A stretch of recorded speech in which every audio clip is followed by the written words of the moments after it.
Бұл бейнеролик балалардың заңды өкілдеріне арналған және Индиго ақпараттық жүйесінде мектепке дейінгі ұйымға электрондық қабылдау процесін толық көрсетеді.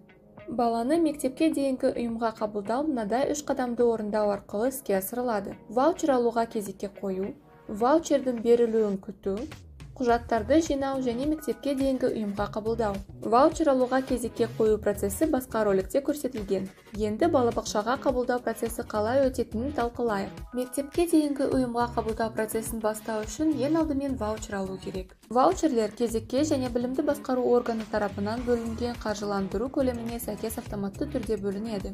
Өз кезегіңізді мынадай тәсілдермен тексере аласыз. Жеке кабинет арқылы ваучерге өтініштер бөлімінде, басты бетте ваучерге кезек бөлімінде, кезекті тексеру сервисін пайдалану арқылы.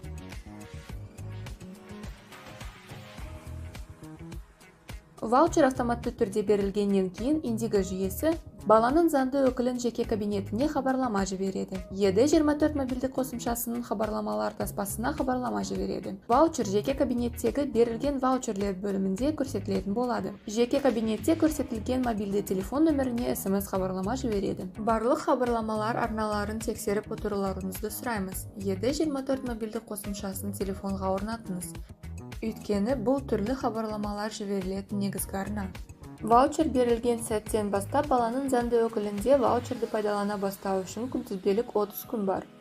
Ваучер бала мектепке дейінгі ұйымға қабылданған кезде іске қосылады. Ваучердің іске қосылуы қалай өтеді?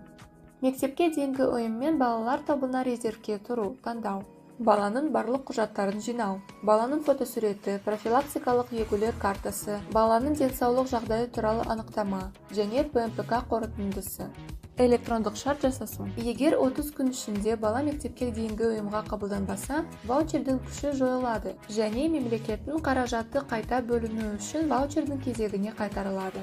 Егер өзіңізге қажетті балабақшаларда баланың жасына сай келетін орындар болмаса, бұл мына себептермен байланысты болуы мүмкін. Мектепке дейінгі ұйым бос орындарды әлі жарияламаған. Бұл жағдайда мектепке дейінгі ұйымға хабарласып, баланың жасына арналған орындарын жариялану кестесін анықтаңыз.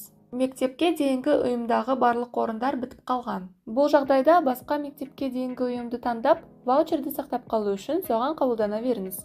Ал өзіңізге қажетті балабақшада бос орындар шыққан кезде соған ауысасыз. Егер ваучердің күші жойылған болса, сіз ваучердің кезегіне тұру үшін қайтадан өтініш бере аласыз. Мектепке дейінгі ұйым мен балалар тобының резервіне тұру, сондай-ақ электрондық шартты жасасу жолдары туралы біздің басқа бейнероликтерді қараңыздар.